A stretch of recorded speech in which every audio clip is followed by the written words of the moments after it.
بسم الله الرحمن الرحيم. تحية لك الإعلامي الصحفي المناضل الناشط الحقوقي نبيل بن عيسى. تحية موصولة كذلك لهيئة تحرير جريدة المجتمع وكافة المتتبعيها على مختلف مواقعها. نجدد إعلان عن أصداق وأحر تعازينا للشعب المغربي في هذه الفاجعة، هذه المصيبة، هذه الفضيحة.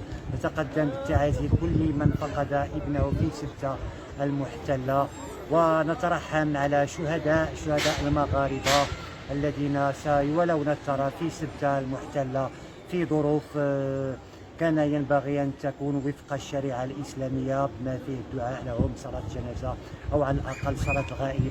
هذه الصلاة التي لم تكلف نفسها وزارة الأوقاف والشؤون الإسلامية، كان عليها أن تقيم صلاة الجنازة، صلاة الغائب، في مختلف مساجد المملكة التي تتحكم فيها وزارة الأوقاف عبر خطبتها الموحدة، وهي موضوع جدل كبير بين مختلف أئمة وفقهاء ومواطني المغرب الحبيب.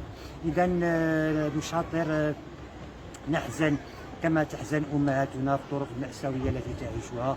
الفيسبوك ومجموعة من المواقع تجد كثير من النداءات للأمهات وللعائلات يناشدون نشر يعني نداءات البحث عن المفقودين، وتراهم أو لعلهم هم الذين سيدفنون بالأرقام.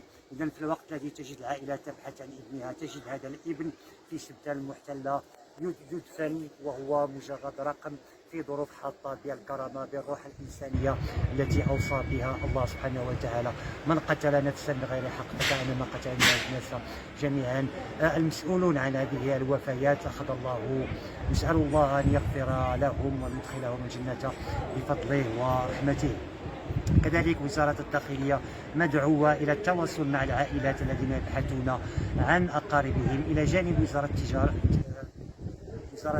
العلاقات الخارجية. الداخلية ووزارة الخارجية مدعوان إلى التنسيق مع السلطات الإسبانية من أجل التعرف على هوية الشهداء واسترجاعهم إلى بلاد الإسلام لدفنهم في مقابر المسلمين. الملك جرت العادة أنه يتدخل، لقد تدخل الملك اليوم في الخلاف الشريف بين المحامون ووزير العدل، حيث فضل الملك هذا الخلاف بإحالة القانون المرفوض أحاله إلى الجريدة الرسمية.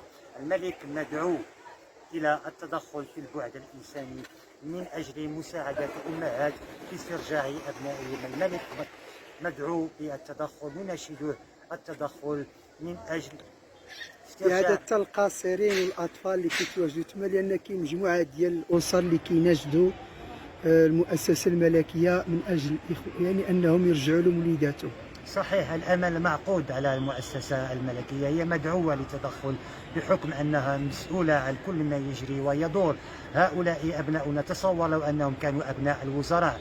184 جثة في 2006، تصور لو أنها كانت أبناء الوزراء، لو كانت أبناء رئيس الحكومة، لو كانت أبناء برلمانيين، لكان منطق آخر في التعامل. الصمت رهيب، بيان وزارة الداخلية لا يرقى إلى المستوى. بيان وزارة الداخلية يتحدث عن 11 شهيد، في حين أن الإسبان يتحدثون عن 184 شهيد. فبالتالي مرة أخرى باسم الأمهات، باسم المجتمع المدني، باسم كل مسلم، باسم كل من فيه الغيرة الحرقة على بنات وأبناء الإسلام، التدخل من أجل استرجاع شهدائنا. ولنا عودة إلى موضوع آخر متعلق بالقصف.